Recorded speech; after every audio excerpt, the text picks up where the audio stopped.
Welcome back to Hey Kentucky.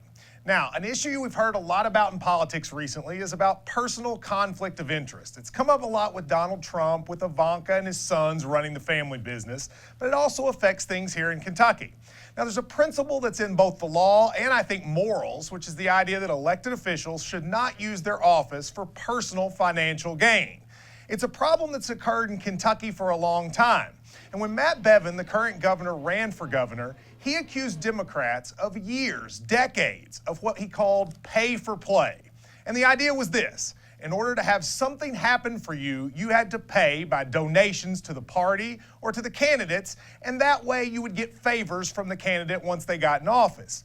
It's an issue that's occurred in Kentucky for far too long, and I think Matt Bevin actually had a point when he ran that it was something that needed to be fixed. Which brings me to the recent scandal involving Matt Bevin's potential new house. Now, this is kind of complicated, so I want to explain it so you understand exactly what's happened. A man named Neil Ramsey in Louisville bought an Anchorage home and a 19-acre tract of land in 2004 for $1.6 million. It's a nice house in a good area, and he lived there for some time. But in 2013, Ramsey then sold that tract of land to an LLC called Anchorage LLC for $3 million. Now, it's believed that Ramsey owned this LLC, and that's a transaction that occurs a lot. And the rise in the property value is not that surprising because Anchorage in general grew a lot during that period of time. Currently, Jefferson County PVA places a value on that exact property as of today at $3 million, which, if you remember, is what was paid for it back then. But oddly, last year, Anchorage LLC sold the home and 10 of the 19 acres to another LLC called Anchorage Place LLC for $1.6 million. Now, that is half the amount of money that was paid for it just a couple years prior. And that transaction raises a lot of questions. What is this Anchorage Place LLC, and why was it sold for half the property value? I don't have to tell you that sounds weird. And it becomes even more weird as we've learned that potentially Matt Bevin's family is living at this house. Residents of the neighborhood have been suggesting the Bevin family lives there. And when the Courier-Journal showed up at the house recently, state security was on the property and refused to answer any questions. Now, Matt Bevin has been asked, as is his spokesman, about this house. Does he own it? Is his family living there? And he won't comment on the issue and has refused to talk about it. And he recently said in a radio interview that he believes reporters are, quote, pathetic for focusing on his house and not important issues. But I think the story is very important. Look, we're talking about a house that was sold for half market value. And it becomes even weirder when you look at the connection of the person who sold it, Neil Ramsey, and Governor Bevin. Ramsey and his wife donated $24,000 to the Republican Party of Kentucky in the last 2 years and $15,000 to Matt Bevin's inauguration fund.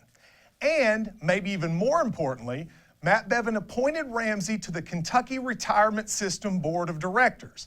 Now, this is a big deal in Kentucky. It oversees all retirement for all state employees, and it oversees $16 billion in assets. And over the course of the state's history, it's been a political appointment that has often been accused of pay for play.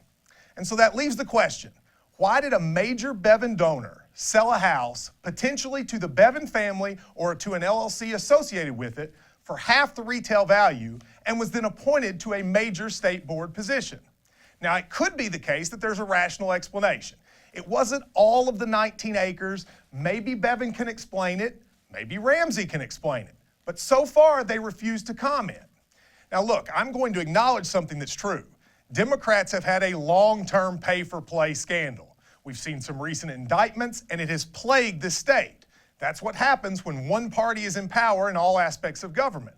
But now the Republicans are in power in virtually all aspects of government. And Matt Bevin ran saying that the state had to be open and transparent. Look what he said about pay for play. Let's be very, very clear. Corruption and pay to play, or pay to stay, as the case might be, will not be tolerated by this administration. I completely agree with Matt Bevin. Pay for play is bad no matter who's in charge. It was bad when the Democrats did it for decades, and it's bad if it happens now. So I think Matt Bevin owes people an explanation.